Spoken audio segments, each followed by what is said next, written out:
Okay, so who doesn't want a little bit of control?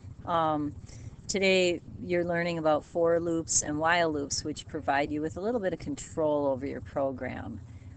They both will help you cycle through code that you would otherwise have to repeatedly type, but they work slightly differently. The for loop over here on the left, when I'm typing in a for loop, I have to know ahead of time how many times I want to cycle through this. So let's say I knew ahead of time that I had exactly 3 students. Notice too how in here it's perfectly acceptable to initialize this integer variable I right within the confines of the for loop. However, I don't have to. I could also initialize it. For example, if I'm going to be using this somewhere else, outside of the for loop, if I want to use I somewhere else, I would then, initialize it here. And I would just use it in the for loop. So I'm going to do that just to show you that now I can use I. The scope of I is throughout the entire program. Otherwise, it would only be good within the for loop. So the for loop has 3 parameters. The first one is the initialization parameter, and that's why I'm calling that I. It's the initial value. And then the comparison, as long as let's start I at 0. And let's say as long as I is less than 3, because that would be 0, 1, and 2, then the last parameter is the controller. So this each time I'm going to add 1 to the value of I is what that means. And then everything within a for loop has to be within the confines of the brackets. And then you can put whatever code you want to execute for that for loop. So maybe I would want to print something out.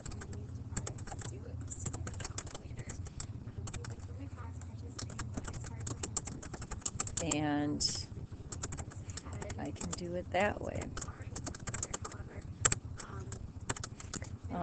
Maybe I want to do other things to get some calculations. Maybe I had some other variables, etc., etc. But that's the general gist of a for loop. Now let's say I didn't know ahead of time how many students I have. So let's move over here to the right side of the screen and let's look at a while loop. This time, I don't know ahead of time how many students I have, so I might want to put in a while loop. So this time you have to make some kind of a sentinel true. Sentinel means there's going to be a question that I'm going to ask, do you want to keep doing this or do you want to stop? So I'm going to make up a string variable called answer. And I'm going to set that originally equal to yes. And I'm going to say while the answer is equal to yes, I want to do these things. And that's where I might want to, print out something.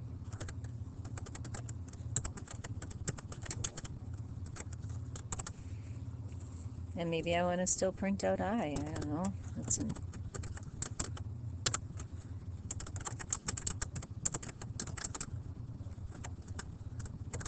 There.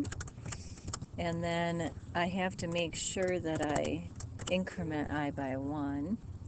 And I also have to initialize the value of I, otherwise it won't know where to start. So I'll do that up here. But now I'm going to have to ask some kind of a question. And so there's where I would want to put show an input dialog and ask the question of some sort. And then they'll type in an answer. And if they type in anything but yes, now here too, they might decide to use capital letters. So then I might use that code to change everything to smalls. I think that was code like this. Or maybe it goes, now that I'm thinking of it. I want to change everything to lowercase, and then when it does the comparison, it will be in lowercase. I have to remember to put that on, and I also realize that this is there.